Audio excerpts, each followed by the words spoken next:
Yo, yo, yo, what is up? It is us, 3 Count Nation, and we are back. Boy, do we have an episode for you all today. Yes, we do. Who we got today? Evolution happened. I think we're gonna have two different opinions of evolution. I think you were more hyped about the outcome than I was. And then also that whole crown jewel thing. Hey, it totally happened. And beep. Like it happened literally in a place. The phrase "it totally happened" will be an ongoing theme. So I think the funniest part about talking about crown jewel is how before all the stuff that went down with Jamal Khashoggi happened, it was like crown jewel in Saudi Arabia. Hey, John. Saudi Arabia. And then all that went down and it was just crown jewel. Hey, the crown jewel. Remember, they took off all of their hashtag crown jewel, hashtag Saudi Arabia post on all their social media. They had to redo it. The only thing that they kept was the AJ and Daniel Bryan one, which they didn't even use. Yeah, we searched that tag the last episode, and they scrubbed it for the most part, but then they reposted everything and just hashtagged it just crown jewel. Yep, no more Saudi Arabia. Yeah, nothing in Saudi Arabia, which is still tremendous. So, in between us recording this podcast, the talk was the show even going to happen? And John, spoilers, the show did happen, but honestly, did you think it was gonna? Did you think it was gonna happen? Oh, absolutely. Yeah, absolutely. They're in business. They public opinion matters to them, but they've already made the contract with the Saudis. Like, realistically speaking, not many businesses will turn down $450 million. Yeah, this was becoming a big political thing for a minute. And as we all know, Vince McMahon actually is not as political as you would think he is, even though his wife absolutely runs with 45 in the White House. Vince tries to keep politics away from the WWE. So, even though they try to make this a political thing, WWE makes a habit of keeping themselves away from that part of American life. So yeah, I had reservations. I thought there was a 75% chance this show was going to happen. I thought there was an outside chance that it would either just be removed to another country kind of near, maybe, or maybe they would just reschedule and Crown Jewel would happen somewhere else and it become like a network, a TV special or something. I don't know, but I never saw this not happening also. So here we are a couple weeks later and that happened. Yeah. Before we get into Crown Jewel, let us discuss some news. Yeah. Right? You want me to? Yeah, you can start it off. Okay, well, let's just start off with the big news. Roman Reigns, aka Joe Anuai, has leukemia.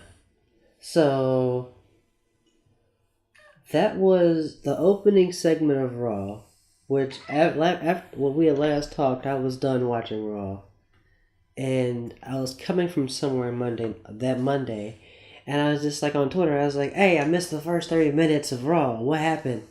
And my boy Kelly, shout out to Kelly, Voices of Wrestling, he posted, Roman Reigns has just announced he has leukemia in all caps. And my immediate thought was, wait, huh? I thought it was a troll statement because people be petty. Yeah, but also I know Kelly, so he doesn't. That's not the kind of dude he is. So if he's saying that's what Roman Reigns just said, that basically happened. So initial thinking is, holy shit, do I actually need to turn on Raw now and watch? And I ended up catching the highlights of his speech, and my heart sunk because you see the man. You literally inch yourself as Joe. Yeah, you see the man behind the character, and the fact that it's been in remission for he's had 10 years, yeah, 11 years. Yeah. So for him to be wrestling, first of all, as a cancer survivor, amazing. Like more, that makes me an even bigger fan. And for him to be that good. Yeah, like that makes me just an even bigger fan of Roman Reigns, the wrestler. For the fact that he's come this far in his life with those type of odds and that type of cancer. Like I've seen cancer take two of my coworkers within this last year or so, and to see how their health deteriorated, it's hard.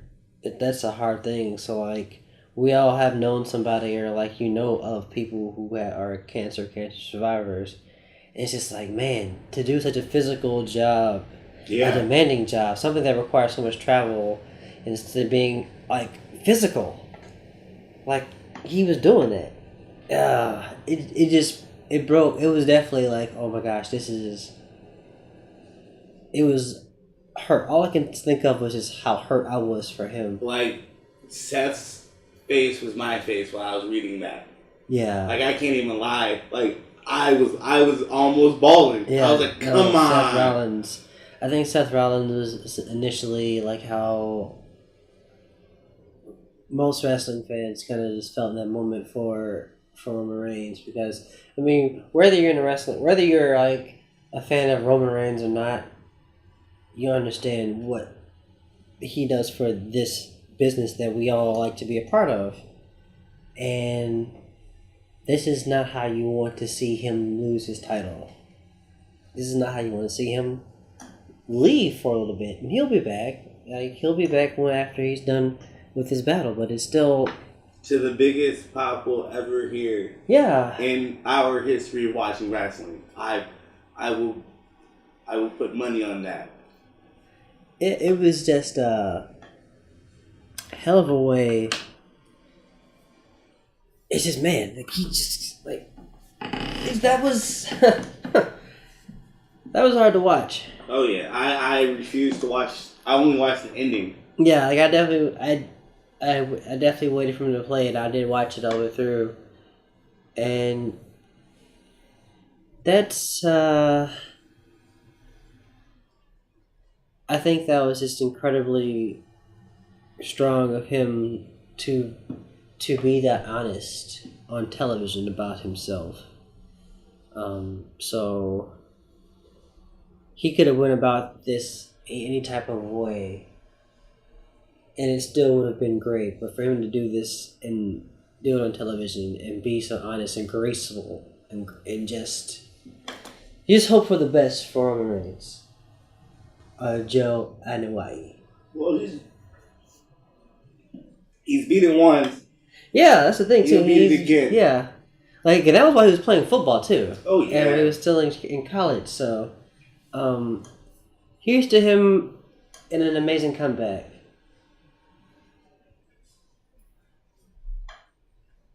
Oh, do we want to talk about what happened in lieu of said cancer reveal on Raw that happened with the Shield?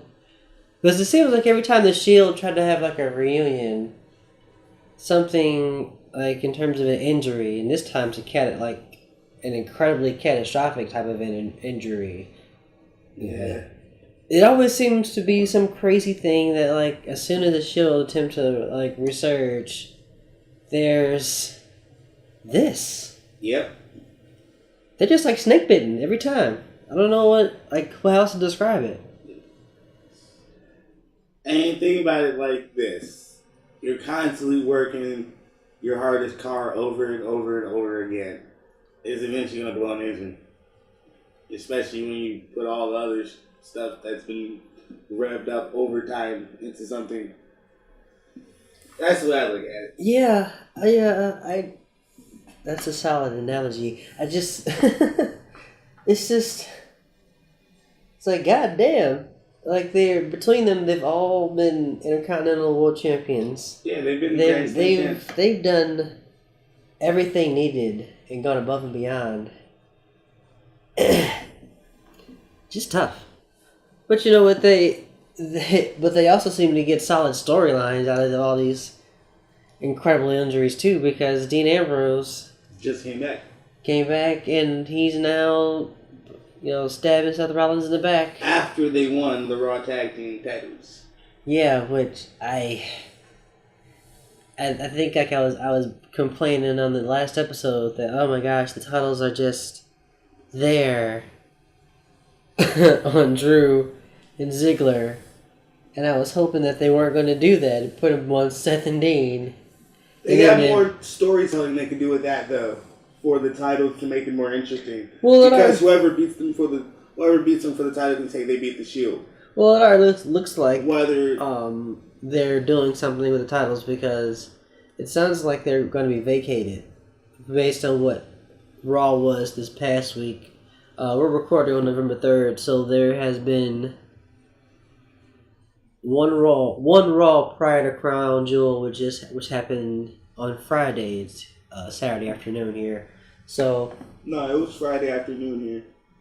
No, I'm just saying right now we're recording Saturday afternoon. Okay. Yeah, right now. So initially, I'm good. Oh man, I think I lost my train of thought about the tag team titles. Ha, yeah. There it is. Because all of a sudden they're trying to pivot to all these new tag teams. Lucha House Party showed up. Yeah. And beat the Revival. Yo. What?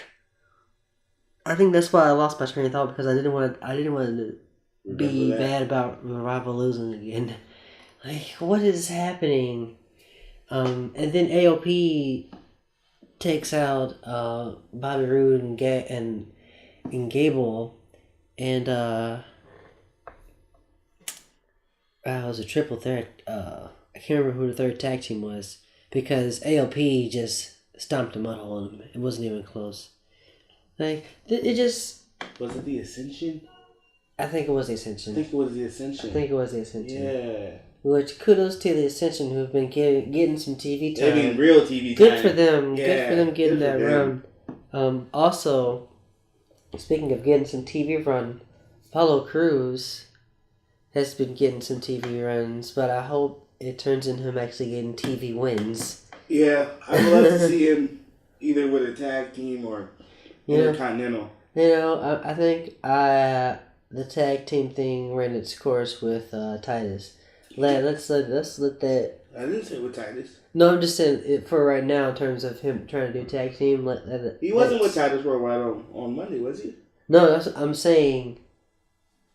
As of right now, let's let him being with the tag team, because him and Titus were a tag team essentially. Oh, okay. Like, let's leave that in the past. Let him just focus on being a solo wrestler, and basically letting him win, because he's lost cleanly now, twice to Elias, and then to Dolph Ziggler.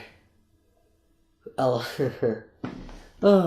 Speaking of let's just go to keep with more news. What else do you got? We got Roman Reigns cancer. Crown Jewel proceeds. Yeah, they had Renee Young at ringside, so that was interesting. So did you watch it? Have you watched it? I've watched clips. Clips of it? Yeah, I'm not gonna actually queue it up. I'm not either. I'm abstaining from Crown Jewel. That's just... The WWE gets enough money from me in terms of me buying the network, and I only really buy it for all the old content. I mean, I'm not watching because the host was Hulk Hogan. That's the reason why I'm not watching it. Even if Hogan wasn't hosting, I wasn't going to watch it. I mean, that was just the icing on the cake for me. Definitely not watching it was when it was revealed that Hogan was going to be there, which he totally spoiled it weeks in advance by saying he was going to be in Saudi Arabia, which is hilarious. Like, he just can't stop being Hulk Hogan. It's incredible. So, there is absolutely no way that I was watching this show. I'll leave it at that. It was like a live action anime, man. We'll get to that later. We want to move on to rumors? Sure. What do you got? What do you got? What do you got? They're still trying to make Ronda Rousey the face of the women's division and not Becky Lynch. They said Charlotte may actually, there's a rumor going around saying that Charlotte may take the title from her at Starrcade, which is, I believe, before Thanksgiving, correct? Yeah, wait, Starrcade, it's not going to be a network special, is it? Yeah. It is? Yeah. Okay, well, I say, I'm sure they're going to have her losing on some sort of, like, TV pay-per-view. I don't know if they're thinking about taking the belt off of Becky. That just sounds like a really stupid idea. You cannot deny what she's doing on TV right now with the women's title. So, no, thank you. Like, I'm still not sold on Ronda. Like, I've still yet to see her be this amazing talent that I just can't wait to watch in these matches. Like, I just haven't been there for that. Like, even at Evolution, like, she had a decent match with the Bellas. Like, in a match I didn't even care. I didn't care about the main event. Like, at Bellas, I had a very exhausting week too, and all the matches I wanted to see at Evolution, I was so exhausted I fell asleep, and I woke up and saw the Bellas and Ronda match, and I was like, oh man, I wish I was asleep during this, and I was awake for the other stuff, because when I watched everything else, we'll get there. But yeah, I don't care for them trying to push Ronda when the better women's champion is on SmackDown. Like, that's it. Like, you've seen all the promo stuff that Becky's been doing, right? Oh yeah. Yeah, I mean, how can you, the stuff she did with Edge? Yeah, that was great. Dude, that was incredible. That was tremendous. Like, Ronda has not brought it like Becky's brought it lately. So, once again, it's the WWE listening to a section of fans, not the entire WWE fan per se, because I know there are people who are fans of Ronda, but I think to everybody who really looks at as a whole, even in terms of what's happening in the men's side of wrestling in the WWE, Becky Lynch is probably the hottest thing right now. Yeah. Bar none. So, I mean, she's basically made that part of her gimmick. Like that, she says she is the man, and I'm not gonna argue with her about that. So, hey, yeah. How about you all make sure that Becky Lynch is the one winning at Survivor Series when she wrestles Ronda Rousey, because that's going to be a match.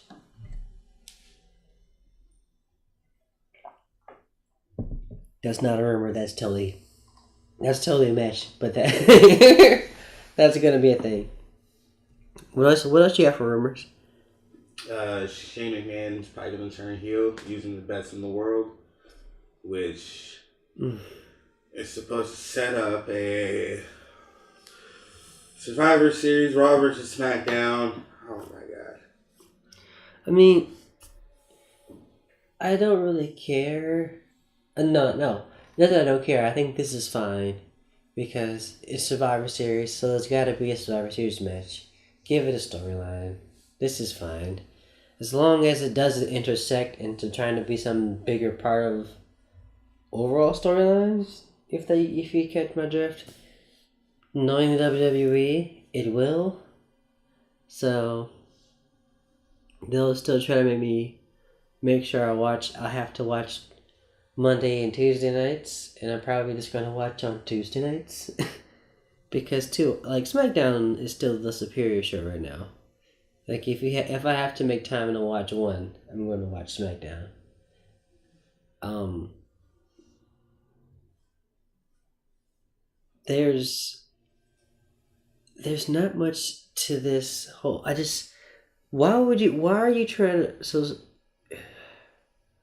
I have to collect myself thinking about this because Paige has been doing a really good job of as Mm-hmm. GM of SmackDown. Like she's made SmackDown really fun as a GM. I feel like they don't overuse her. Like they actually utilize the GM position in a way that they used to with McFoley when he was GM. So to thrust Shane back here as the commissioner, like he was with Daniel Bryan, it just doesn't mesh with what Paige is doing. Yeah. And if they're gonna make him a heel, I don't. I think the one thing about Shane McMahon is that he was so much. He's of the three McMahons who constantly flip flopping between heel and face. Shane always seemed to be better as a babyface. Like I never really. He's all when he's a heel, he's kind of a goof to me. Like I always see, he just kind of comes off as goofy, and I just don't like him as a heel. I don't. It seems really fake. It just comes off as fake. It is very silly. So I'm hoping that rumor is just that, a rumor, and that him and Paige get along, or have just have a Survivor Series match without all the added big man bullshit.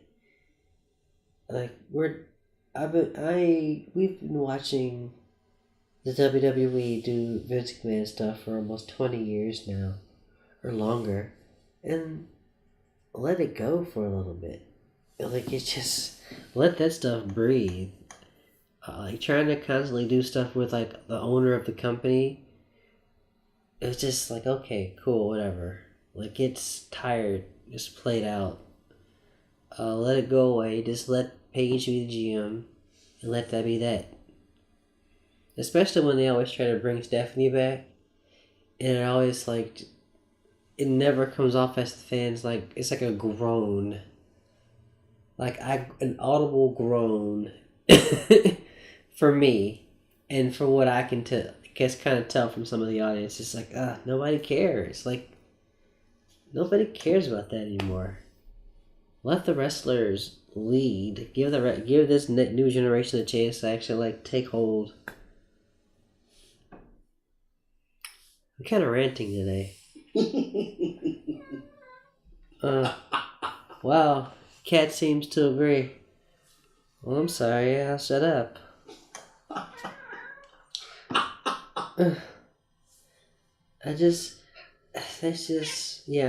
There's a lot of good wrestling to be sought out, and I feel like I'm wasting my time,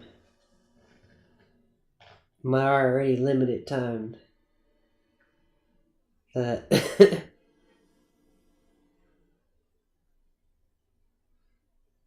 like before we started recording, I was watching some New Japan stuff because I've gotten behind on that. I'm still behind on the Main Classic, even though I watched the finals of Evolution.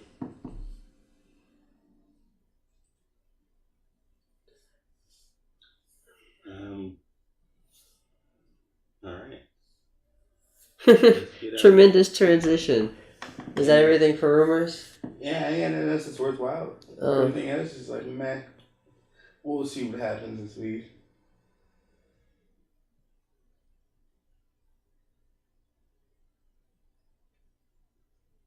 Oh man, did we?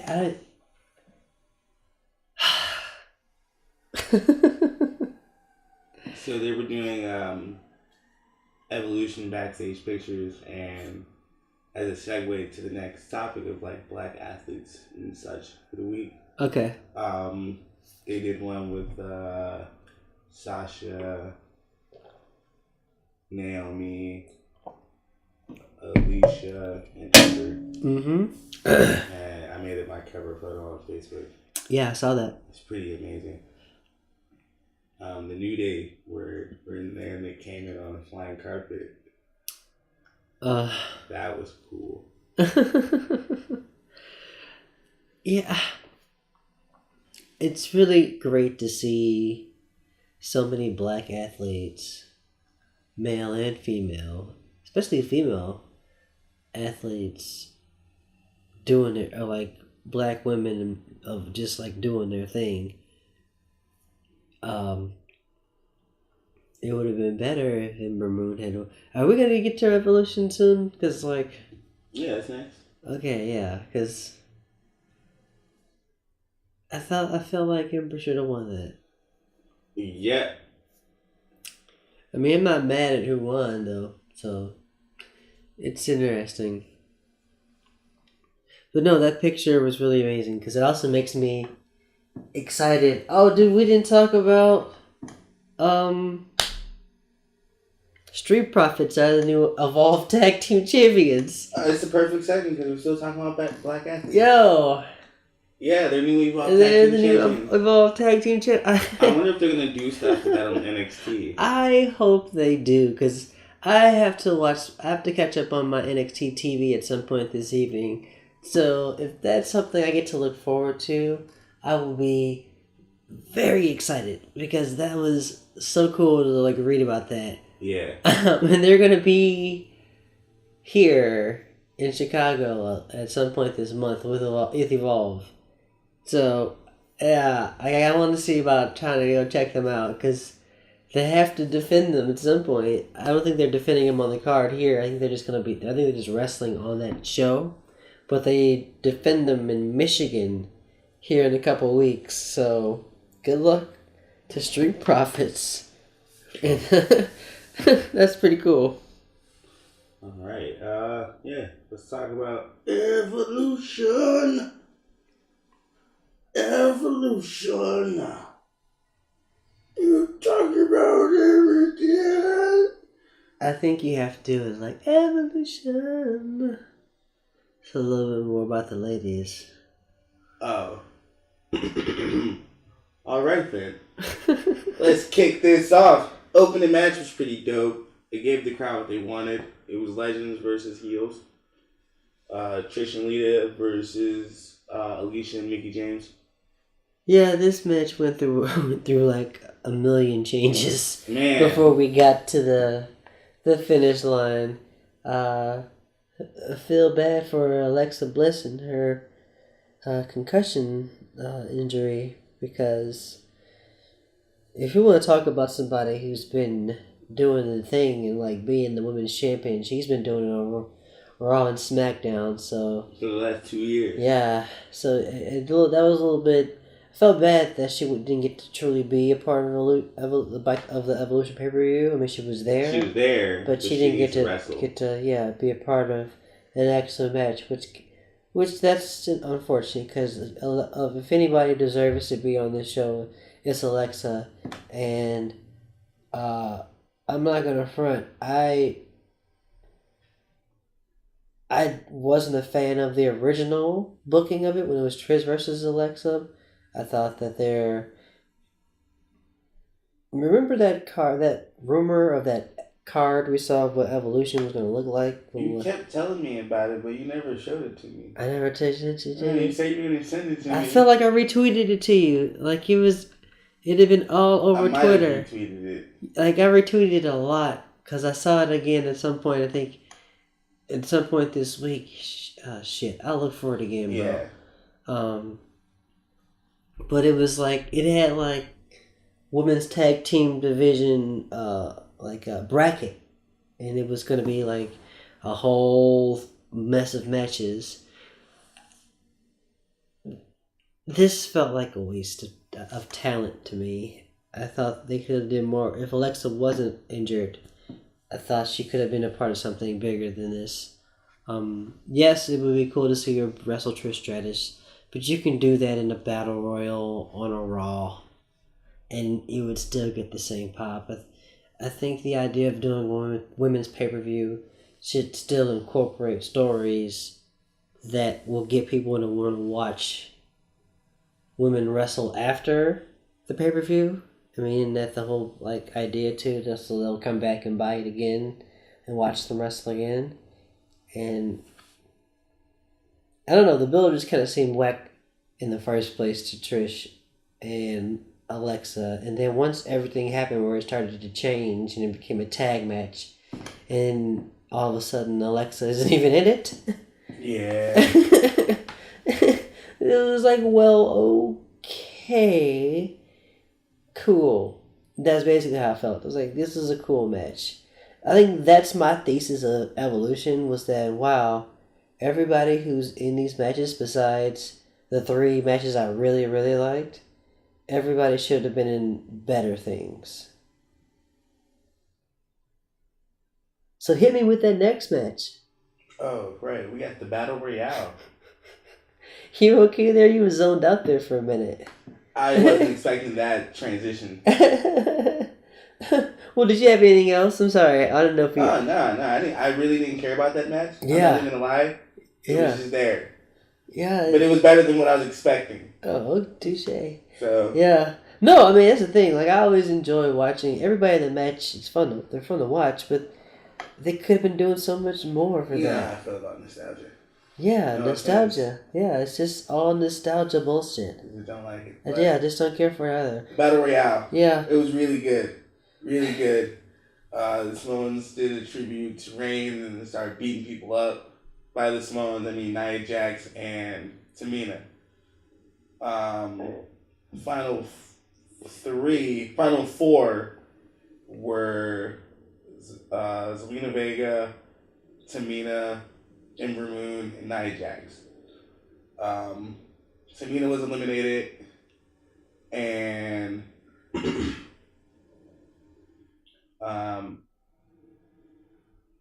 Ember and Nia both thought it was just them left, and then Zelina Vega was just in the ring taunting. It was great, and she literally, oh my lord,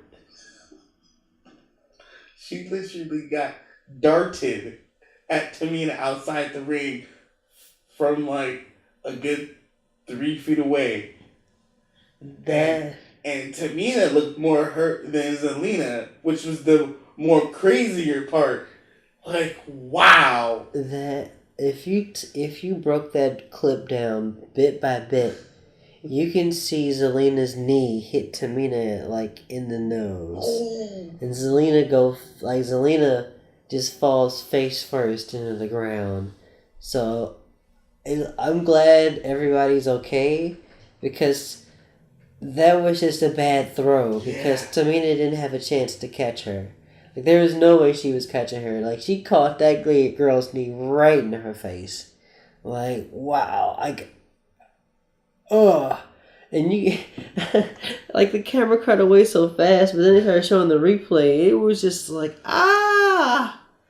I felt my face started to, like, hurt because of how hard Zelina's knee hit Tamina's face. And once they get to Nia throwing Ember out, I mean, you know, I'm an Ember Moon fan, but I'm a bigger Nia Jax fan. But the stuff they've been doing with Ember and Nia as like pals on Raw, I feel like Nia should just be like a monster heel.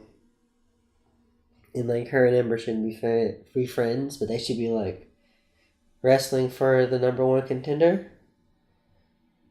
And maybe we'll get there, but this Battle Royal has some people in it who I felt like could have been doing things once again. Not with a Battle Royal. Including Ember Moon and Nia Jax. Who else is in here that was like... I had a couple of names, because when I was watching I was like, man, this is really fun. But gee, A lot of these people could be doing actual like singles matches. Like, oh yeah, uh, Asuka. Oh no, I'm sorry, they were in the tag match. Ha! I was like, why was I saying Asuka? Not Asuka. No, Oscar was in there. Ember Moon eliminated her.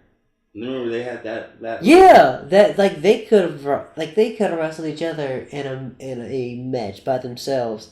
I was thinking about the Iconics. Oh, they were in there. They were the first ones eliminated. Right. They walked in there. You know what? Like I got the Super Show mixed up in my head. That's what I was assuming. Yeah, I was like, I was thinking the Iconics and Asuka and, but everybody who on the SmackDown women's side, especially like the Iconics, like Asuka, why am I forgetting? The Glow. Oh, Mandy Rose was in there. Oh, no, Naomi. And I said I couldn't get Naomi's name out of my mouth for a minute there. But every woman who was in this battle royal could have been doing something so much more than this battle royal, and it was just a way to get everybody on the show, which is great. But the build to Evolution sucked. Oh yeah. I mean, I'm sorry. The go home show ended with a main event. Completely disregarding them, and then the nerve of them to try to do a crown jewel ad during Evolution, and just kind of, in the book of bad decisions. Why would you air an ad for Crown Jewel on your all women pay-per-view? Just tasteless. Just completely tasteless. Which all just feeds into the trolling that happened to people who watched Crown Jewel, which Shane McMahon became the best in the world. But here we are with Evolution, and all the women in that Battle Royal match, or half of them, because the other half were just kind of there as like legends and callbacks. It's like, also, is Nia Jax actually really going to get a title shot? Because when Naomi won that Battle Royal at the Women's WrestleMania one, she still never got her title shot. So, let's see how long it goes before Nia Jax actually gets a title shot. That's all I'm saying. Hopefully she puts it up against Ember and Ember gets the title shot. You're under the assumption that the title shot actually matters. Hey, man. I'm just saying Naomi didn't get her title shot. She won the one at WrestleMania where that was explicitly stated. But hey, I mean, I live in the reality when Finn Balor still hasn't gotten his actual rematch for the Universal title, so. Did Seth Rollins? No, he didn't either. Daniel Bryan?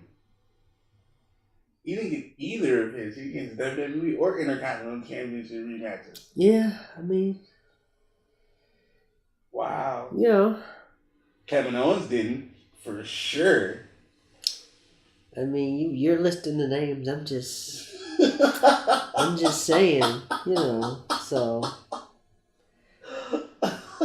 Far be it for WWE to have continuity, They don't want to tell stories, but they want to be the longest running episodic weekly program. They're just half-ass stories now, too. They're just half-ass stories. With really, and the talent there, I think that was the most upsetting part, that there's just so much really good talent, women's talent on this roster. That this Battle Royal highlighted it was amazing, and it was really cool.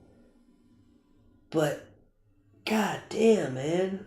How could you tell me half of these ladies couldn't be doing something that was way more significant than a fake title shot? I mean, and I'm sorry, I'm done harping on the title shot. But the idea that there could have been like a tournament or even think about this, maybe even a Queen of the Ring. Yeah. That, I mean, how hard would a Queen of the Ring thing That may be their next pay-per-view name. And they could for that would be cool. This could have been a dry run for it. You could have, did something with that. So that's that. I just feel like there was the execution was there, but the thought beyond the execution is kind of lacking. Is what I've been kind of seeing from Evolution up into that part. But we start getting to some good matches here. Literally, the next match is fire. Yeah. We got the Mae Young Classic finals. We have Toni Storm versus Io Shirai. This is a good match. Very good match. This is a good match. Toni Storm won. Yeah. With the second deliver of the Stormbreaker. Stormbreaker? I think it's that. I don't know. That sounds like a Yu-Gi-Oh card though. It's definitely one of Thor's like hammers or one of Thor's names for his goats or something. It's something comic booky. Yeah, but Io kicked out of the first one at so I've seen a lot of near falls in my life. But that near fall for the first one was like holy cow. And the match went on for at least 6 more minutes. Yeah, this match was from start to finish just good. The right women were definitely here in the final. So congratulations to Toni Storm. Is Io officially a part of NXT now? Is that a thing? I've never looked into it. To be honest, I don't have any answers to that. Yeah, and I'm not gonna say either because I don't know. But it was really good to see her in the Mae Young Classic, or the more I'll see of her in the Mae Young Classic, as I have yet to actually watch the latter rounds. So you haven't seen Rhea versus Tegan yet? No, I think that's my next episode to watch. Yeah. That's gonna be a bummer. Alright, so the next match we have the Riot Squad versus Sasha Banks, Bayley, and Natalya. So, what did you think of this? I enjoyed it. Nothing happened, but I enjoyed the outcome. The team I wanted to win won. So, that was Sasha and Bayley's team. Nothing happened. And once again, I think this one here hurt more because Sasha. And by the way, I didn't realize there were so many people who were Sasha Banks haters. My goodness, I stumbled upon a group of people. So my life has been either Red Dead Redemption and then being on Twitter. But sometimes I stumble upon Twitter groups who are or sub Twitter groups who are their own fandoms, and there's a lot of Sasha Banks hate in the world apparently. Wow. I know. I'm how did we get here, and why are we here? And I'm gonna find the exit to get out of here, and yeah, it somehow ended up on my timeline. And I was just I hate Twitter sometimes. I swear, I have friends, I guess, who are part of these groups, and sometimes they'll show you their likes on your timeline, and that's what happened. Somebody was shit talking Sasha Banks, and it showed up on my timeline, and I was like, what is this? And so that happened, and but back to the evolution, I was like, Bayley and Sasha Banks deserve better than this match. I see you nodding your head, and thank you for the confirmation. They're... Oh yeah, they can't see my nodding. I said yes. There's once again, and even Natalya, she should have been. I thought Natalya was gonna be in the corner of Ronda Rousey for the main event, until they put her in this match. I was always under the impression that she was gonna be Ronda's backup to this, but they ditched that. They gave up on that months ago, which never made sense to me. This would have been a heel turn. They were supposed to fight. Never happened. Nothing came of that. So I don't understand what the point of that was when they were friends in the first place. So once again, and also shout out to Ruby Riott, who continues to like be awesome as heel leader. So this match was fine. I just, once again, there could have been more here.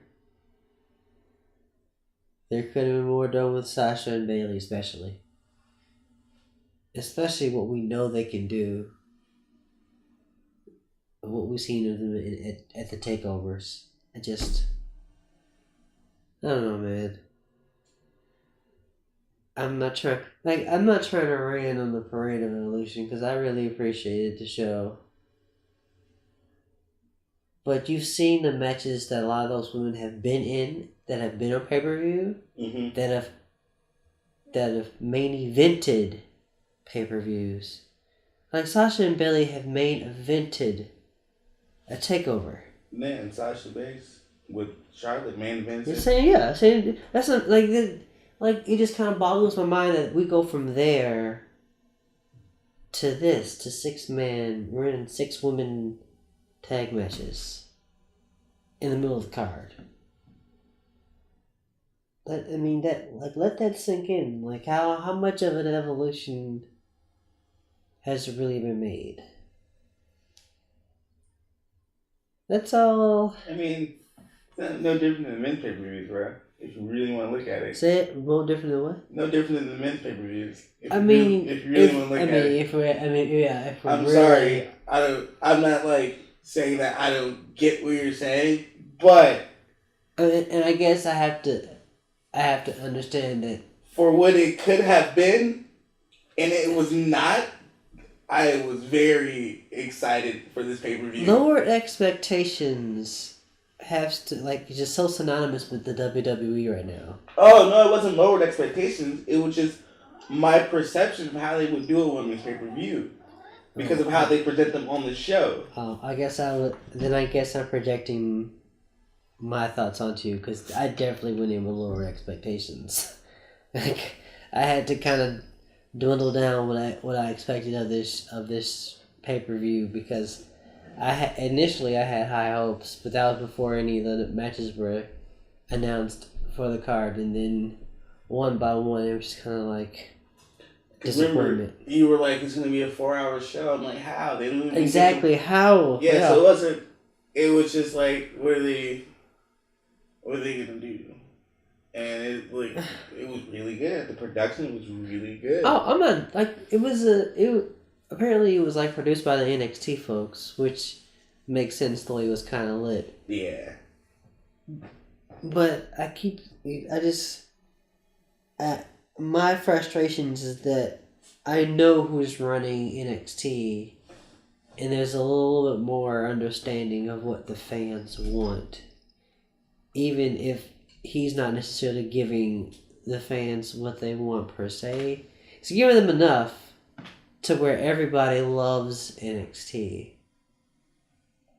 And then the people that you saw do well within that frame of that bubble go to the bigger bubble, and then they dwindle, whereas they were just flourishing over here in what's initially the same thing, except a bigger audience, but you're not using them correctly? That's where I put my hands up, because there's just so much more there for the taking and to really get enjoyment out of the women's evolution. And I don't think this pay-per-view did a good job, but it could have did a great job of highlighting how amazing these women are. But on that note, what's the next match? We have the NXT Women's Championship match. Kairi Sane champion defending against Shayna Baszler. Another classic. Yeah, this was so good. This match had it all. Shayna Baszler is so good. Yeah, she's a really good heel. She's so. And Kairi Sane is a really good baby face. Yeah, this. I just want them to just stay in NXT because they'll just have good matches with everybody. Right. Like, they'll just have really good matches with anybody, and it'll be so fun to watch. And they'll tell the story in the ring, and the stuff that happened with the other women, the four horsewomen. Like, it all worked very well. This match was probably the best match of the night to me. Second best. I was gonna say. Second best, sorry. Yeah, I had fun watching this match.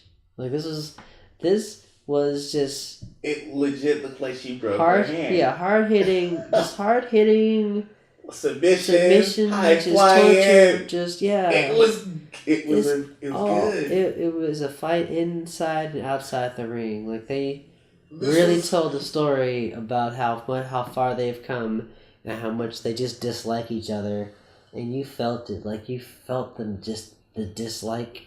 Of have for each other, and it was palpable. So watching the match is like, oh man.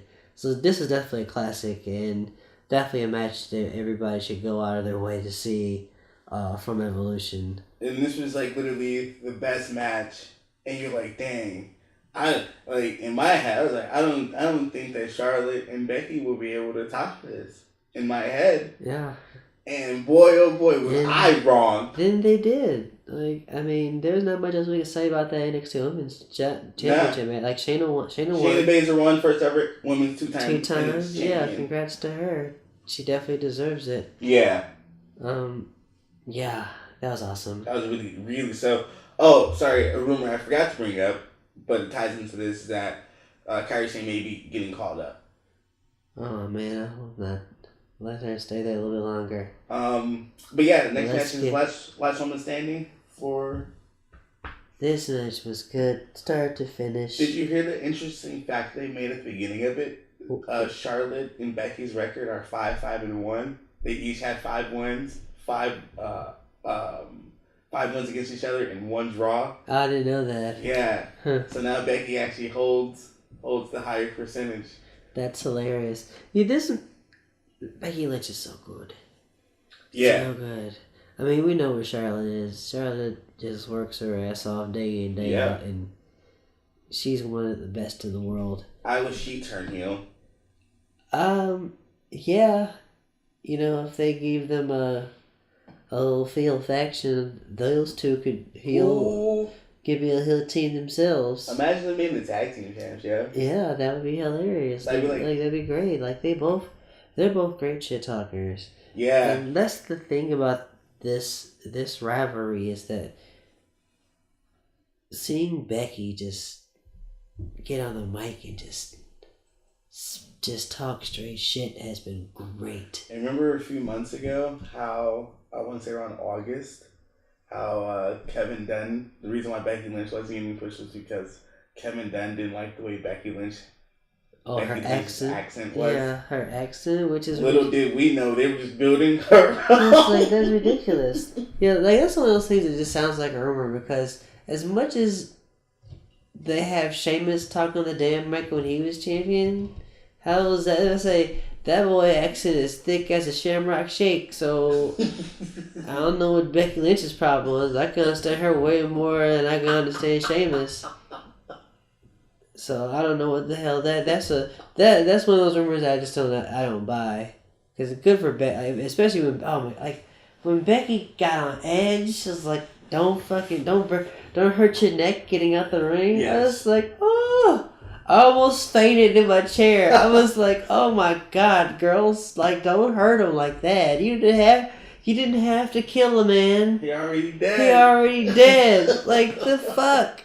She's the man. And this match just proved why she was the man. Like, that spot with the table, that was just... Did you see Earl pull her so that she didn't fuck up. They're like pictures of the ref making sure that her positioning was straight. Oh no, I didn't see that. Yeah, there's a couple of them, like literally just two. It's pretty good. Fascinating. Yeah, because she would have slipped off the first on the outside, and then also while she was setting her up on the top. Might have to go back at some point and look at that. Yeah. But yeah, I think this is a 5-star match. This is up there with the Sasha and Bailey match, of the best women's match ever, in my opinion. Yeah, I mean, in terms of WWE, NXT stuff, just in terms of the women's, this is this is really good. Hard hitting, and the spots with just they were just all over the place. Just throwing when she started throwing the like whenever people stack chairs on top of people, I just get so happy. It just makes me laugh every time because it's like just like it's the last person standing. So yeah, you absolutely should throw shit on them. Like why don't people put more tables? Yeah, exactly. People? Why don't people put more thought into that? Like just like take out every table and just like throw it on top of them and throw every chair on top of them. Just make it that much harder for them to get up. So yeah, Becky Lynch definitely outsmarted Charlotte this night, and it was. I am excited for what's next for Becky. Yeah. After Survivor Series, naturally, because right now it's just going to be her against Ronda. But after that, I'm excited to see who she's going to face next. Who do you want it to be? Real talk, I would like her to go against Naomi. I'm sorry. Yeah, Naomi. I don't think they're ready for Asuka and her just yet. Especially as they've kind of, like, Asuka's lost all her fire. Like, whatever. Remember when she was undefeated? Yeah. Yeah. Yeah, that was nice. And then they teased us with the Ember and Asuka thing. And then I got mad because I wanted more of that. So it always feels like we keep getting shortchanged with Asuka. Shit, that was another NXT classic right there. Yeah. Man, that match is good. Yeah, and so yeah, there's not much else I can say about this match. I just especially isn't the main event next? Yeah. Yeah, especially considering what I had to watch. Yeah, I don't understand why they did this. I told you though. Did I tell you? Didn't I tell you? Yeah, I thought you were just fucking with me. So I never. I kid you not. I didn't look it up. I'm like, nah, he's just fucking with me. Why would they have the first ever WWE main roster last woman standing match, not main event? Because the Bellas and Ronda Rousey. You thought I was fucking with you. Really You're the troll. I'm the straight man in this relationship. Yet you thought I was the one fucking with you. What are you doing? The whole bit here is that I'm the straight man. You do all the fucking trolling and goofy shit. So yeah, I told you. And what it wasn't a bad match. No, and that's what. It just shouldn't have main evented. Yeah, like it wasn't a bad match, but it's still a Bella wrestling Ronda Rousey. Here's my thing. Shayna Baszler is what they want Ronda Rousey to be. Just the good guy version. Just a good guy version. Like, Shayna Baszler has more time put in right now wrestling, and it shows.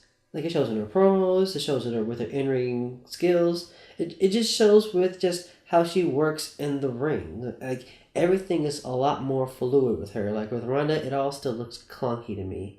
Especially with, Nikki is still the better, diva, Bella who can wrestle. But she's been hurt a lot, and she's just coming back from an injury. She's only been hurt once. She only had the neck injury. Right, but it's still a neck injury is what I'm saying. Like, that's not one of those things that's like, yeah, you come back from and you're just immediately bumping all over the place. So you still got to take care of her in the ring. So it's not like you get to fully see Ronda, like, actually You know what I'm saying? Like, we've seen that from Shayna, too. Like, we've seen her actually have some competition in NXT. Like, I haven't really seen Ronda have some competition. And besides her throwing around Triple H, like, she hasn't really. Well, I think that's what they're alluding to. With that's why probably Nia won because they wanted to actually build her up against someone. We'll see. Because Like, I remember, still gotta see it first. we had the face versus face match last time at Money in the Bank. So and that didn't even get a clean finish. So like, Yeah, I know. yeah, we know Nia's not gonna win, but yeah, I don't know. At least this would be a more. It won't be like Ronda getting an instant KO per use. Here's the thing too. I mean, after Evolution, we go to Raw, and Tamina and Nia are like possibly pals, and then they pivot to Ronda and Becky for the title, and there's no setups for anything in terms of like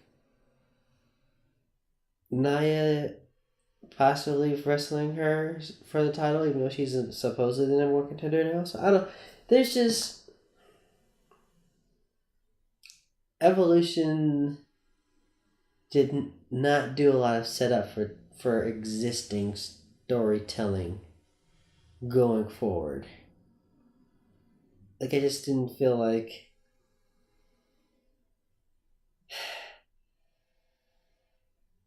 I hated that I was worried that this match closed the show. Because it just left a sour taste in my mouth in terms of like this. I don't care about the Bellas, and that's not in terms of like I don't care about them wrestling. It's just that like as much talent as I saw on this show go on, they should not. And here's the other thing that I'll never get over when it comes to wrestling. It's not about the talent. It's not about how talented you are. It's about how entertaining you are. And the weird part is that sometimes that doesn't make any sense because the Bellas are entertaining because they're reality stars. Yet WWE is scripted reality, but it's not scripted reality that you watch on E. And Ronda Rousey is entertaining when she's MMA fighting, but now she's having to wrestle and not necessarily MMA fight.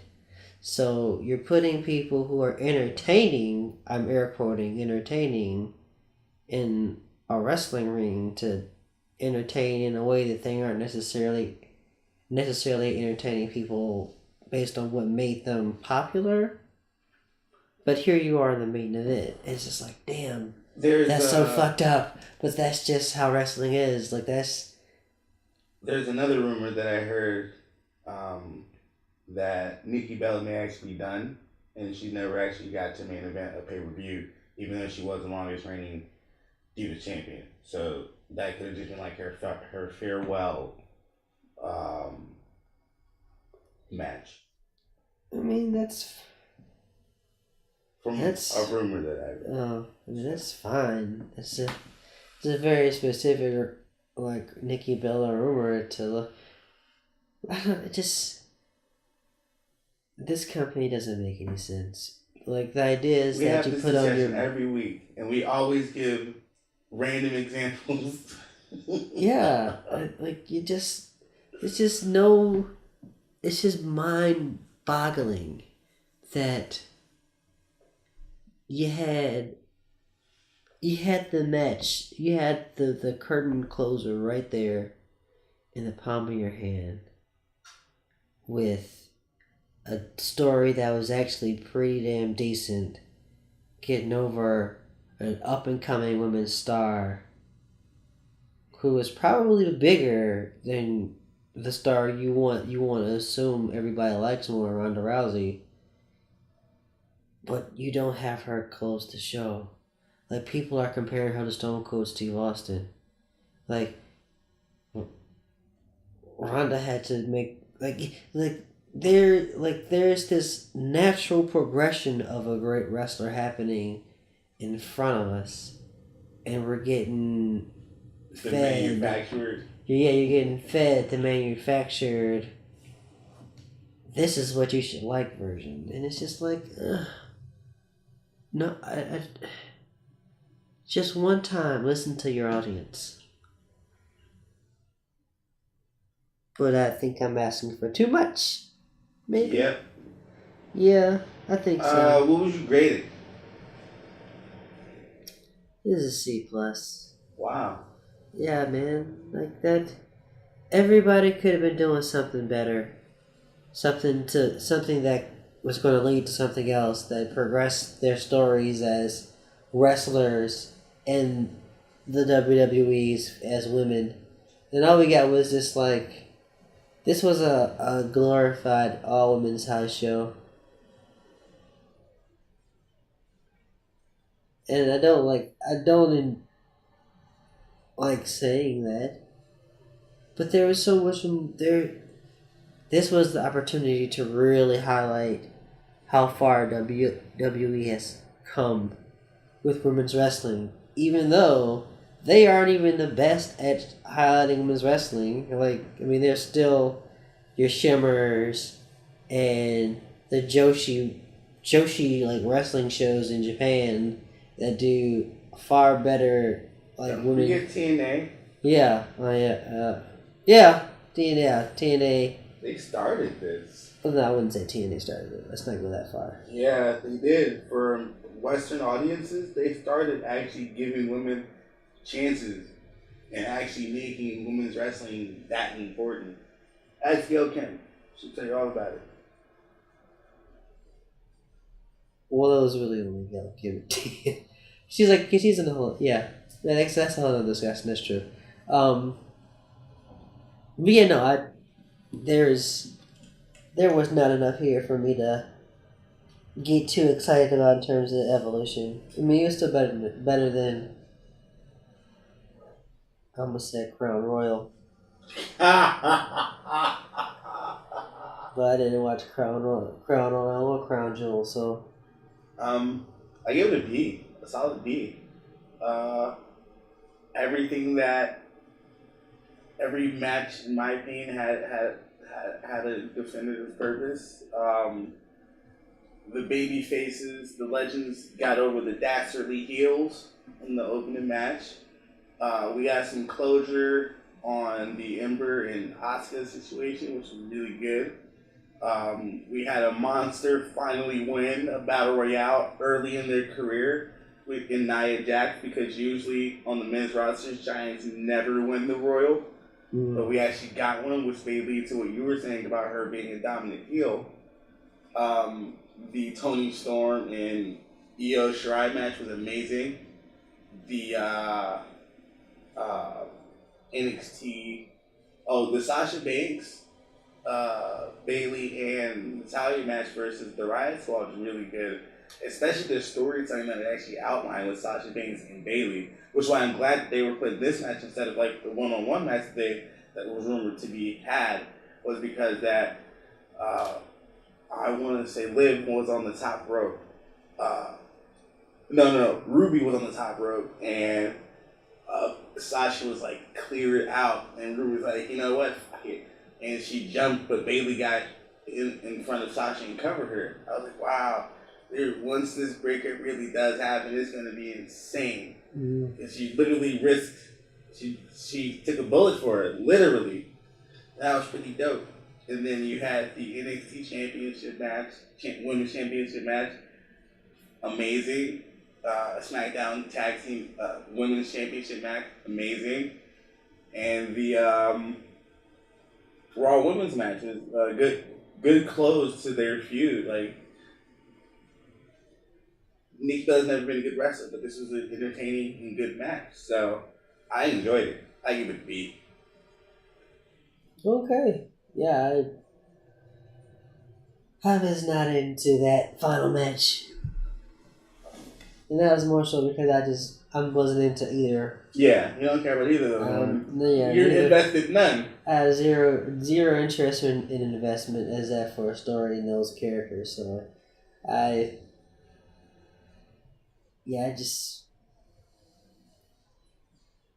I'm very hard on No, let me restate that. I think there are other outlets to watch wrestling that treat women or treat women's wrestling with a little bit more respect in terms of like, yeah, women can do the same thing men do. And you see people get all gassed up about intergender matches. But I've seen some pretty damn good like men versus women wrestling matches. And I think that the WWE, not saying that they need to like go do intergender matches, but give women the same like amount of time and respect to tell stories. And Evolution was supposed to be that, and I felt like I didn't get a grasp that stories were truly told and ended beyond the last woman standing match, the NXT title match, and the Mae Young final. I just kind of felt like everything else is kind of thrown together. Because, oh, look, women who wrestle. This is like, that shouldn't be just the basis for this pay-per-view. And y'all had so much time to do more to set this up. I think that's what just bugs me. They had plenty of time to truly set up some really cool things, and they didn't do shit, in my opinion. So there was no way that, to me, this pay-per-view could have been any good beyond just a C-level show to me because of the amount of like just creation going into telling stories for the pay-per-view itself were just barely there to me. So there she blows. Yar. Evolution. Wrong one again. Oh, sorry. Yeah. Alright, well, let's move on from a decent or, average show to a tailspin. Did we have to go through all the Crown Jewel? Well, first of all, I'm going to put out there that I watched none of this. I haven't even seen clips of it. I was going to abstain from Crown Jewel. To anybody who watched it, that cool, that's your prerogative. But at some point, you gotta be like, nah, bruh. Like, sometimes, like, you gotta have some moral, some moral fibers in your bones about the world we live in. Like, that's it. What's up, Rick Swan? You should have saw the glasses he was wearing. Yeah, they're his Cyclops glasses. That's ridiculous. Pew, pew, pew. And his Naruto vest. But,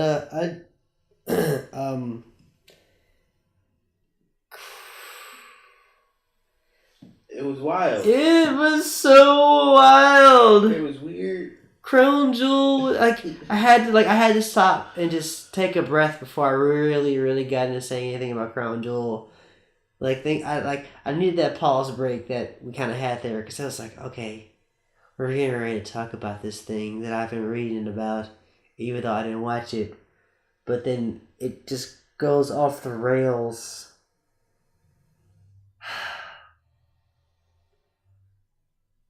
John, where do you just want to talk about how Braun Strowman, who's been basically seen as unstoppable for most of the calendar year, gets destroyed with 5 F5s and Baron Corbin beats him with the title? What if I told you that in Brock Lesnar's contract, no one could beat him other than Roman Reigns? Would you believe me? Part of me would just want to entertain the thought of that. Because that's what it feels like. Right? Because right? That's what it feels like. Because let us all remember, Seth Rollins never actually pinned Brock Lesnar. He pinned Roman Reigns to win the title. So it's always you, Roman. And then, it's always you. It was always you, Roman. Always. It's so creepy. Oh, when Bray was talking that? But it's creepy to think that that's probably true about Brock Lesnar's contract. And it actually says it's only Roman. It's always only Roman. Like, what? Like, did Brock ask for that to be drawn up in the contract language? He's the one that pointed it out. Like, I don't understand here. He beat the brakes off that man. 5 at 5. So... Yeah, he's going to go to UFC for the big fight. So it was fun while it lasted, having the Universal Championship on television. So it looks like it's kind of good. I watched a little bit of Raw, even though I turned it off. I still kind of watched a little bit. Wait, I mean, so real talk. I didn't think they were gonna let Braun was gonna win the crown jewel. I still think his trajectory is WrestleMania for the title. Oh yeah. He'll fucking win a Royal Rumble. Oh. Yeah. You think they'll give the Giant a win? Yeah. At a Rumble? Let Braun go get big at the Rumble. Huh. Yeah, man. Yeah, that's some creative. That. He did win the greatest Royal Rumble. Yeah, bro. So what's the Why not the smaller Why not the smaller one? Why not the smaller Rumble? Yo, okay, so imagine this as fantasy booking, right? For Braun. They put him in at number 1, and he fucking destroys it. Could you imagine that story? Yeah, actually, I could. He would go down as the greatest big man in history. Like, basically, he's like that big, just giant knight who's guarding the castle. He's at the moat, and he just can't let anyone pass. And he just bullies them. And he can go, and I mean, Braun Strowman is not the greatest promo guy, but remember CM Punk the year he was throwing guys out one by one, and after every guy he threw out, he cut a promo. Yep. That would be kind of cool. Braun did something to that effect. Maybe or he just has people starting to chant, "Get these hands." Yeah, get these hands. Just like he decided like a "get these hands" counter. Just one, something like that. I think that's in Braun Strowman's future, because now that he's a face, that shit would be over like gangbusters, brother. I never understood what that meant. Over, brother. No, but what's a gangbuster? A cop? Like gangbuster, brother. Is that a police officer? Yeah, brother. He's gangbuster, brother. Over like, I don't fucking know. I don't fucking know, brother. Yeah, Hogan was there. Ugh. Even though you fucking spilled the beans like a month ago. It wasn't a month. It was a couple weeks ago. But that was October. He's just like, he just can't get out of his own way. He really is. He's just him. There's nothing else to say about that. So let's just call this the troll jewel, because if you had Hulk Hogan show up. Hello. And then, in your best in the world tournament, hey John. Yo. Who's the best in the world? You got CM Punk. You got Bret Hart. No. You've got Chris Jericho. No. Shane O'Mac. Yeah. Yeah. The guy who wasn't even in the tournament wins the tournament. Yeah, Kat. I know, right? That makes sense. We only got one new champion. The guy who was going to fire the guy who lost the tournament, who won the tournament for SmackDown, was going to get fired. Ends up being the one who wins, so he can't fire himself. I don't know. It didn't make any sense. Nothing about this made any sense, and this made even less sense. You wasted Rey Mysterio. You wasted Rusev and Shinsuke.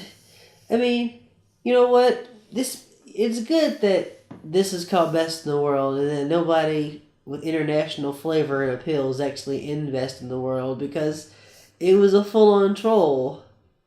And I guess here's I think the wilder part about this, and why, while this definitely makes zero fucking sense to us, they knew that the people in Saudi Arabia just know the wrestlers. I don't think they necessarily follow the storylines. Mm-hmm. So they knew they could just get away with this dumb shit.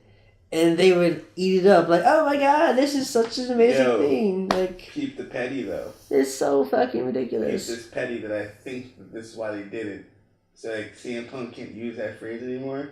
And they like trademarked the phrase "best in the world." So that, and now that it's in the McMahon, no, you're giving the best in the world. You're giving the man's way too much credit. I know Vince is an evil genius, but I'm not gonna give him that. I'm not gonna give him that. But I will say that they absolutely, this was a fucking sham. Like they knew they knew that they were going to Saudi Arabia. They didn't really have to do shit for this crowd, because this is mainly for the Saudi prince. Like, this is basically his toy chest. Yeah, this is basically him. Just like, he's a huge fucking wrestling fan. This is the guy who wanted dead wrestlers to appear on this show. Yokozuna. I mean, he definitely acts for The Rock. He also acts for, I think there was a Macho Man. I was going to say Randy Savage. I think he acts for Randy Savage. So they don't really know who the fuck they're watching, in all honesty. I mean, so they can get away with dumb shit like this. Man, I feel sorry for the people that took off work to watch this. Yeah, I mean, honestly, if you lived anywhere else in the world, why were you watching it? Even if you don't give a shit about, like, the controversy with Crown Jewel in Saudi Arabia politics and WWE, there was no real reason to watch this fucking show. We know it has no stakes leading into anything other than the Universal Championship. Yeah, non-canonical. Because the main event, we're never going to see that again. No. Ever. I mean, even the Samoa Joe AJ Styles match, which that's done. They called it the final chapter. Yeah, and the funny part was that, like, I'm not gonna hold this match against Samoa Joe, because if we were, all is proven that Joe can't get shit done in the big match. Literally, what Simon Miller said. Which is terrible. It's a terrible look for Samoa Joe. Like, why would anybody be afraid of him when he can't get it done in the big time? Like, you're like, this show just highlighted all the bad things about WWE. Yeah. Man, whoever directed that show, they had to be. I mean, do they though? This was Vince McMahon all day. This is a Vince thing, so. Shane, get out there! Get out there, Shane! I mean, this had to have been planned from the jump, right? Like, having Shane win? Like, you think, like, seriously, like that, like. I honestly believe they changed that shit. Do you think they changed that shit? For the show. With Shane winning. Kid you not. Part of me wants to believe because I think that they probably wanted it to carry over into storyline, but not really anything with the wrestlers. They could have it on someone where they don't have to really build much into it for wrestling purposes yet. Part of me does not want to believe you, but part of me wants to kind of believes you, because that's so out of left field. And wasn't it though? If anything can happen in the World Wrestling Federation. And they played up the build of Miz versus Ziggler until the match.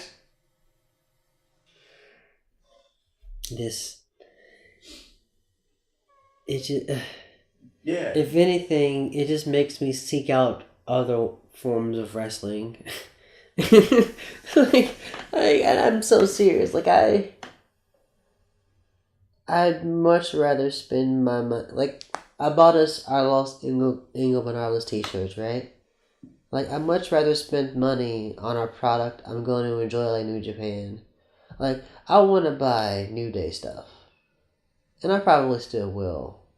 But I'm not going to immediately, because I don't want to invest my money in a product that does not seem to care about what the fans think of said product. You know what I'm saying? Not at all. Really? Yeah, I'm not following. Like, I don't. Why won't you buy Bootios or anything? I'm not going to support a company that doesn't necessarily listen to the fans, its customer base. Like, I pay $9.99 for the WWE Network, and while I pay for most of it for all the classic content, theoretically I'm also buying it because I expect the $10 of the company I'm investing my time and money into is going to do something to make me want to continue to watch it. Specifically, its live pay-per-views. So when they do those buy one, get one, whatever for whatever, I'd want to buy it.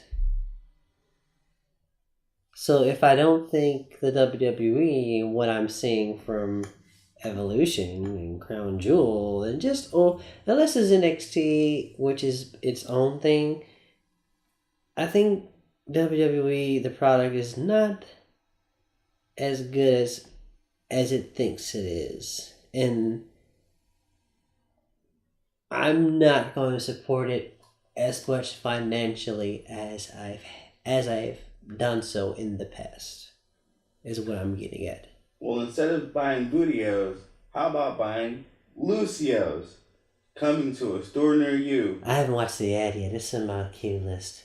This podcast is being sponsored and brought to you by Activision via Overwatch. Alright, cool. That's over with. What just happened? And so, you want to talk about the main event? Because that was weird. It's old men wrestling. I thought we did talk about We haven't talked about the main event at all. Oh my god. Oh no. Not I wanted once. to forget about it. We didn't talk about it now. I wanted to forget about it. That was the whole point. Like, I've been so old man yells at a cloud on this episode. Because everything bad in wrestling, like, this is the darkest timeline week of wrestling. I shit you not, I was excited to talk because we haven't talked wrestling in a while. So I was excited for this. But then I started writing out the shit that was for new stuff. And it was like, Reigns has cancer. Hulk Hogan returns to Crown Jewel happens. And it was like, best in the world. Yeah, Shane McMahon best in the world. I was like, man, this is the darkest timeline of wrestling. Like, this is just horrifying. So I kind of got a tiny bit of a headache because I was like, man, I'm gonna have to be honest about how much I disliked the wrestling this week. And there were some good things, like the thing. Yeah, let's get to the main event. Let's just fucking go. It was The Undertaker, Kane, a.k.a. Brothers of Destruction, versus Triple H and Shawn Michaels, a.k.a. D-Generation X. So it was Grumpy Old Men versus Dumb and Dumber. And basically, this was a match that everybody's seen. How many times? How many times? Over how many decades? 2.5? And... No, just 2. Just 2. We saw the Super Show match. We stayed up and watched that fucking Super Show match. If it was anything like that, it was slow plotting and even slower and more plottier, because you can't tell me that the mayor and Uncle Sean are going to go out there and help speed up the match. You just can't. You just can't. So I may watch this. I'm not. You let me.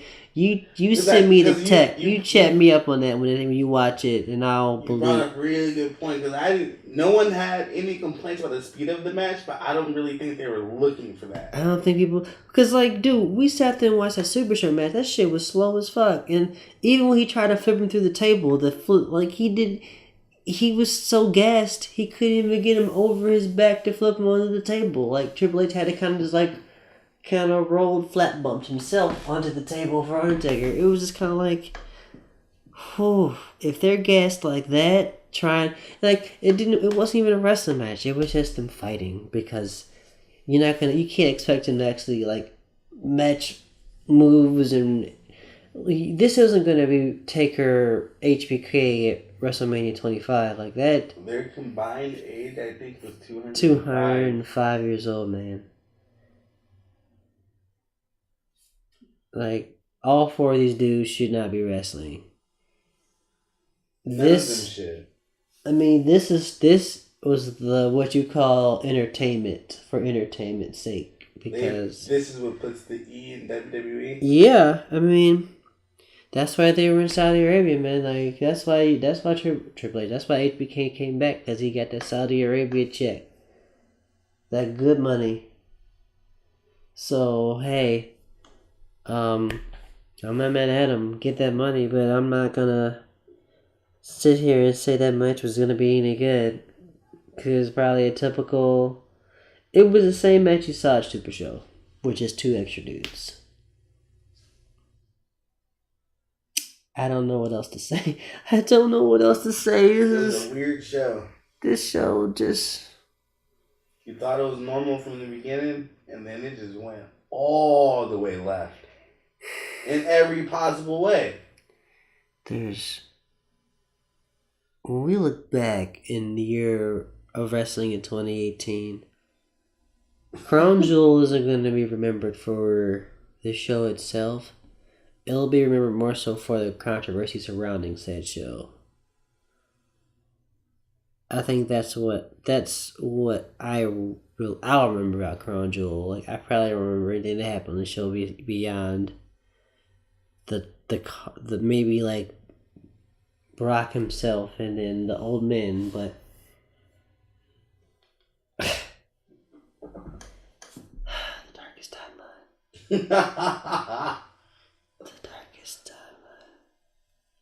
timeline. Off of what you've read and what you've seen for reviews so far, what would you rate it? The wild part is that everything before shit went south is that this is basically a decent Super Show. Right. So probably just to see. Same. Just to see.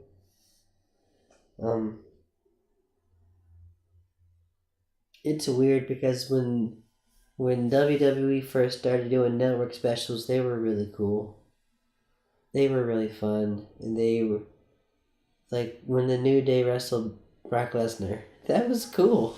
Right? That was fun. The trips to Tokyo. Yeah, those were some cool. They used to do different production styles also. Yeah. Like, it used to be really intimate. Yeah, it felt intimate. And now they're just like... everything else. They're like... enjoy it. Yeah.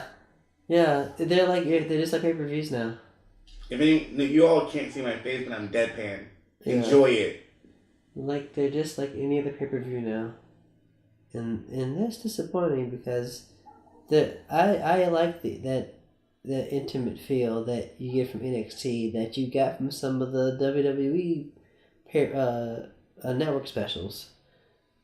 So I hope at some point that comes back and that returns. But yeah, this was a pay-per-view that you could skip. This would be like a straight to VHS on sale. Yeah. At a like a dollar store type buy. Yeah. It would have some cheesy ass name on the box. And it's sticky, you just can't get off. Yeah. Wrestle and grass him. I would be very sand him upset. And sand him. Really upset. Yeah, other than Renee Young being on commentary, there's nothing else remarkable on the positive side of the pay-per-view because everything else was just chaotic evil. So, nothing else much more for me on Crown Jewel. Anything else, Reeves? Oh, no. I tell you, after the stuff with Roman Reigns, really, I had to just take a break from wrestling. I had stopped watching I'd actually started watching wrestling up until a couple days ago, where I was like, oh shit, we have until after Evolution and then Raw. So these last couple of days, whatever, man. October went by so fast. And I was watching so much stuff for the scary movies. Like days run into weeks, into months, like a calendar. But for some reason, I couldn't remember that Evolution and Crown Jewel kind of took place literally days apart from each other. Yeah. And in between all that, we had all the stuff with Roman Reigns. So it was hard for me to watch Evolution and then watch Raw and then watching John Cena, watching how they kind of wrote out John Cena and Daniel Bryan, which we didn't bring up. Kind of watching that from afar because I didn't really watch SmackDown either. And I casually glanced at Raw and I turned it off. So I didn't really watch anything after Evolution. So trying to keep up with WWE right now has been kind of taxing. So I just kind of let it go for a couple of days. Like, I didn't even start watching the New Japan stuff. I was behind until this morning before we started recording because I'd gotten behind on that stuff too. Just they have a pay-per-view tonight? Yeah. Or right now? No, I think it happened this morning. Yeah. Yeah, Power Struggle. Yeah. So I need to watch that myself. So I'll be watching that probably maybe this evening since I'm feeling a little bit more. I've exercised my ranty demons through this podcast. I think I'm ready to enjoy wrestling again. But man, it was hard to be a fan of just some of the stuff we saw. And maybe that's the thing too that some of the wrestling fans don't deal with because they don't watch WWE. Like they do a better job of like watching MLW and Ring of Honor and New Japan, and they're just like watching us suffer. Like it's like meanwhile the Jericho Cruise. That's what I was gonna make my cover picture. With the Jericho Cruise, like superimposing yourself onto the Jericho Cruise. No, it was gonna be the Jeribucks. I got a picture of all of them. Oh yeah, and their stuff. Yeah. And their gear. Yeah, in the ring. I'm just going to imagine that you were going to actually say, yeah, I was going to superimpose myself on the Jericho Cruise, because that would just be funnier to me. I've never done that. It's okay. We've all photoshopped ourselves into places we want to be. I haven't. I mean, I haven't either. You just said we all have. The royal we. What does that mean? I don't know. I saw it in a movie. I think it just means everybody around you. You thinking about it too, buddy? Can't stop licking himself to think about it. He's like, that's deep, bro. I know, man. I know.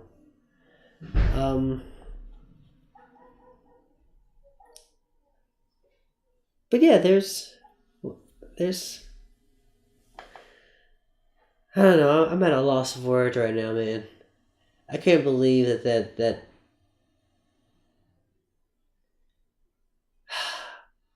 I feel like I'm like, why am I watching this stuff?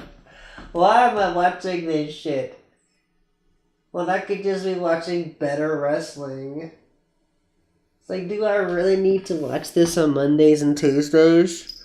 When it's the same thing over and over again? Like, it's the same matches. The same matches. It's the same fucking white dudes, too. Sometimes with different haircuts. Or sometimes they'll shave their beards differently. But it's the same fucking white dudes. Like, at least when you had Roman Reigns, you had, like, Samoan in there, so there's just a tiny splash of spice in there. And now it's just...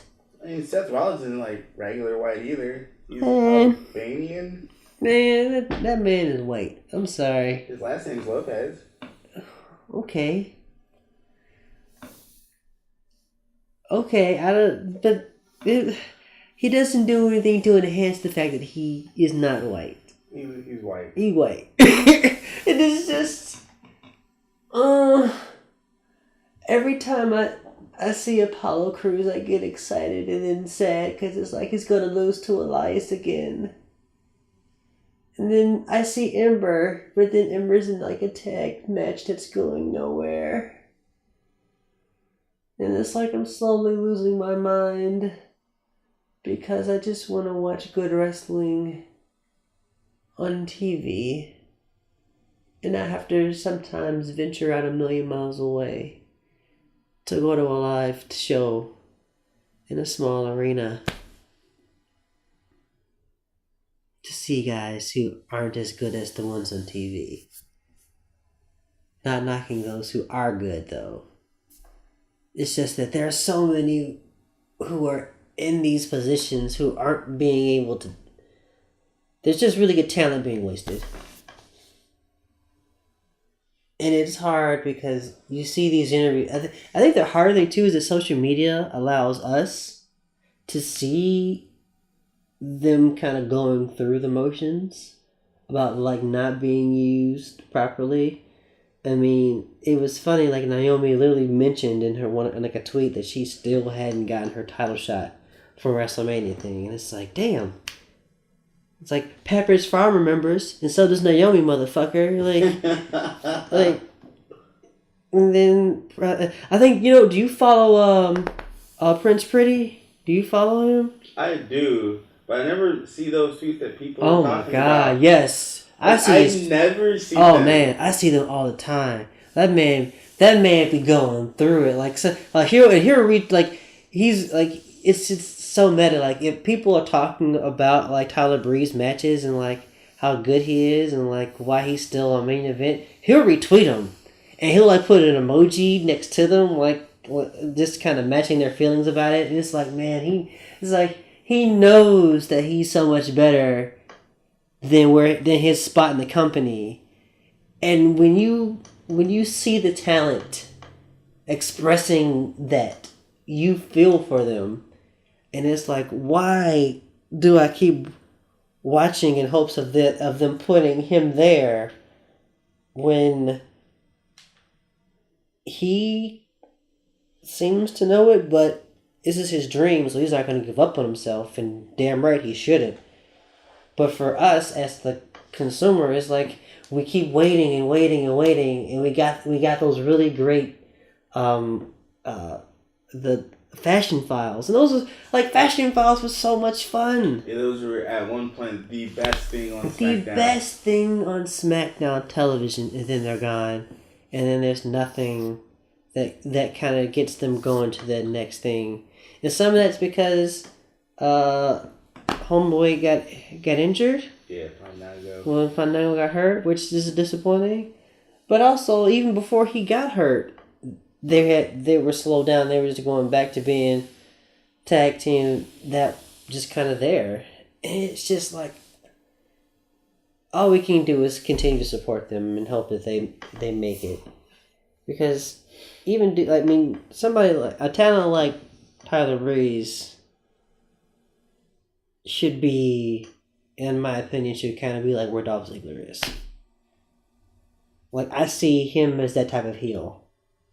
You know what I'm saying? And it's just, man, just give women a chance and give your talent a chance. Like, give your talent a chance. Not everything needs to be fucking Amber and Rollins and Drew McIntyre and Dolph Ziggler. Well, no, Drew McIntyre can stay there because he's a fucking baller. And I'm not necessarily saying you need to get rid of Rollins and Ambrose, because they should always be there because their talent cannot be argued, in my opinion. I think they're both talented wrestlers. It's just that I'm tired of seeing them. Like, for argument's sake, you can say that they're stuffed down our throats as much as Roman Reigns. Ambrose and Rollins? Yes. Ambrose?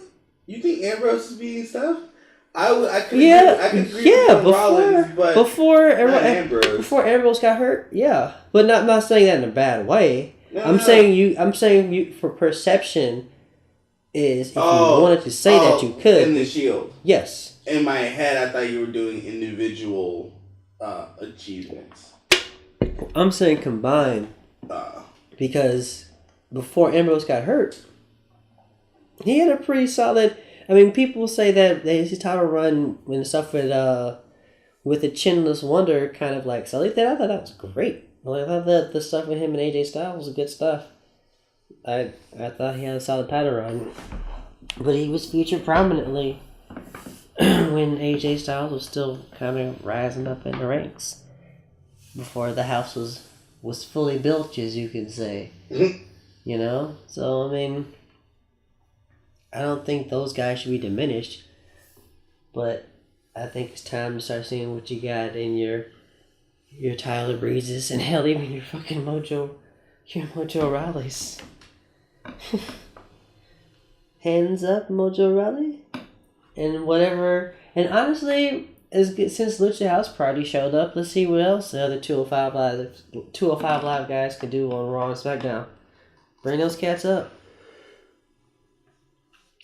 Do some title versus title. Let that light heavyweight title. Let that dude fight other people. They don't have a light heavyweight championship belt. Cruiserweight, you know what I mean. Cruiserweight, cruiser, lightweight. They're all weightless. They're like feathers. Could you imagine if they had a featherweight championship? No. There's too. I say this as I want women's tag team title belts. There are too many titles. Although I disagree because you never see the universal title. You never will again. You never will. You never will. Mwahaha. Did he ever defend that belt? I'm talking about Reigns. Oh. No. Right? He won and then... Yeah, no. He won at the when it was supposed to... He won at the Showdown, right? Superstar Showdown? Superstar Showdown was that triple threat. They didn't press for the title because remember I thought it was, and you corrected me. It ended up being the Shield against Braun and the Hounds at Super Show. Oh, okay. Yeah. No, so he won that SummerSlam? He won his SummerSlam. He never defended it. No, because SummerSlam basically was going to lead into like all the fall shit with Evolution. Hell in a Cell. Oh. Hell in a Cell. And he also defended against Finn Balor. Yeah, he did give him a rematch and he beat him. Oh wait, we're not calling that his rematch though, are we? He just said, "I'll love you a match." Yeah, I hope they don't. I hope they don't, because that would still be kind of bullshit. Because that would be under the radar. Because I forgot about that. He should be Brock Lesnar for the belt. Could you imagine? And there's another guy, Finn Balor, who's just there, man. Have him beat Rollins for the IC title.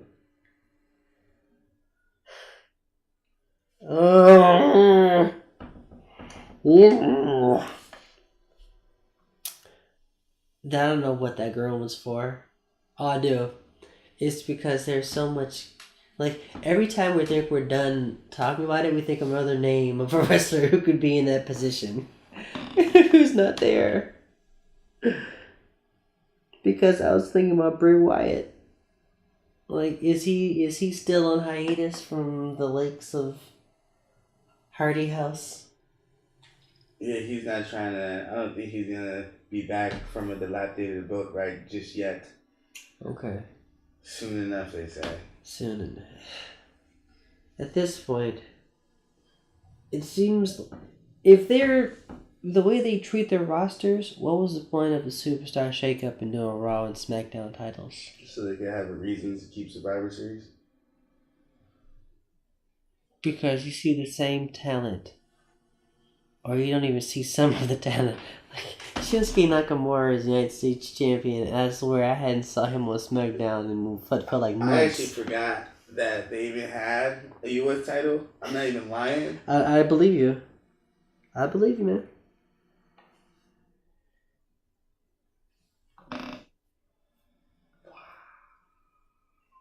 Also, the New Day coming out as the Brood for Halloween SmackDown was tremendous. That was so cool.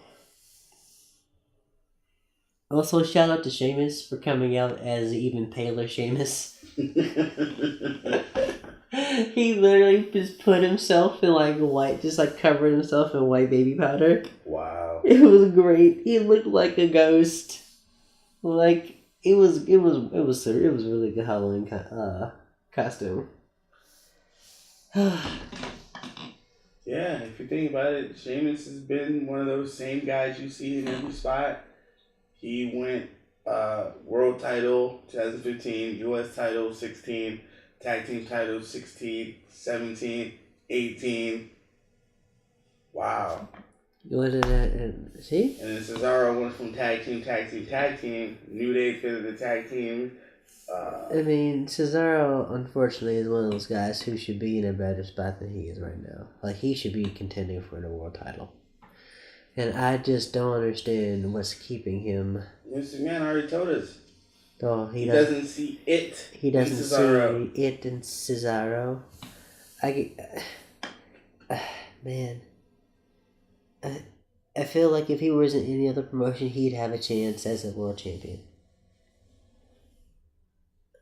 I'm not understanding what it is that Cesaro is missing.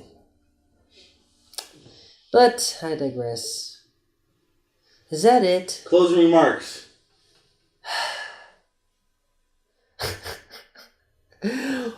What? Like, we didn't even watch it, and I feel like I've been put through the ringer. Like, I'm legitimately exhausted by wrestling. Specifically, the WWE. They had one job, and they trolled us. Which, in hindsight, is the WWE. Yep. So what did we really expect? That's what I've been telling people for And that's also what I think that. Okay, here closing statement. In self indictment. I thought you were about to sneeze. Oh yeah, no. I was basically gonna read my riot act and then close my mouth. I am well aware that the WWE is a hypocritical, racist, misogynistic, and probably donators to one of our history's worst presidents. It is very hard to still be a fan of WWE, considering I've been a lifelong fan of wrestling and of the WWE and WWF. The problem is that they've become so big is that they are the only game in town where I can still appreciate and enjoy the love of my childhood when it comes to things that they own on their network. So I'm kind of bound to them in that respect. But I feel like I have an obligation, if I'm going to watch them, I expect a little bit of decency, just a little bit, from said massive corporate entity. So, while I call the WWE a hypocrite, I also look like a hypocrite. And I'll accept my role in that. Because, yeah, my 99 goes to monthly. And it sucks to be so self-aware. I kind of wish I was just a little naive, like other folks can kind of like have that cognitive dissonance to like separate horrible atrocities around them and just watch wrestling. And I can't do that. And so it makes it hard for me to really just be entertained.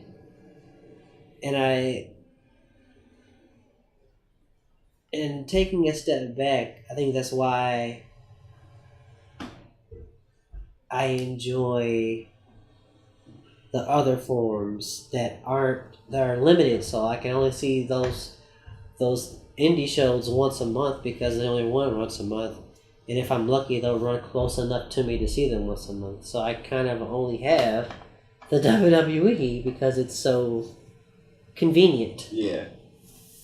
Even New Japan is not convenient. Like, yeah, I don't sleep, but also I'm tossing and turning. I'm not paying attention to New Japan at 3 and 4 o'clock in the morning because I should theoretically be trying to sleep to go to work. So time is limited, and I love wrestling, and I want to watch wrestling. And the only game in town that gives it to me conveniently enough is the WWE. Why don't you go teach English in Japan? Because teaching, like being a full-on teacher, requires the emotional energy and patience that I do not have, which is why I co-teach. Like there's another gear you have to get into to be a teacher. And every time I did it, I was extremely stressed, impressed, and like I didn't have time for myself. And I respect educators who are just straight up teachers in the classroom because the amount of work you have to do outside the classroom, not just teaching 8 hours a day, but the extra 3 to 4 hours you have to put in outside of school on a daily basis as a teacher are overwhelming. So pay your teachers more, people. Yeah. I don't know. In the same way, hey, you asked about teaching in English in Japan. So you can watch, It's like a watch New Japan. It's much more convenient. Much more convenient time. Yeah. That is one way to circumvent having to watch this. But to digress, to finish my point, it's just I don't really feel like I have. I mean, you always have a choice. There's always a choice, and my choice is to stick it out because I like talking about wrestling too, and I like doing this with you, and I like sharing my passion with people. And there are people who are passionate one way or another about WWE, and I love listening and reading those thoughts and opinions because this is the community we are a part of. So I still want to be a part of this community. But man, sometimes it's hard as fuck to be a part of this community when you have to see like shit like Crown Jewel. But it was like so bad it was good shit though. It's like how? Wow. That's the way I felt about it. And that's okay. You know what? That's at least you found some way to get entertainment out of it. You know what I'm saying? Like I just couldn't. That shit fucking blew my mind. It's incredible. Like I'm still here, just like stunned at some of this stuff that happened. Yeah, man. Shane McMahon is the best in the world. Best in the world, bro. Did you called that? You said that, right? You said Shane was gonna be best in the world. No. No one called that. And if they did, they were Shane McMahon. That's in the world. All right, guys, it's been a pleasure. It's 3 Count Nation signing out. Peace.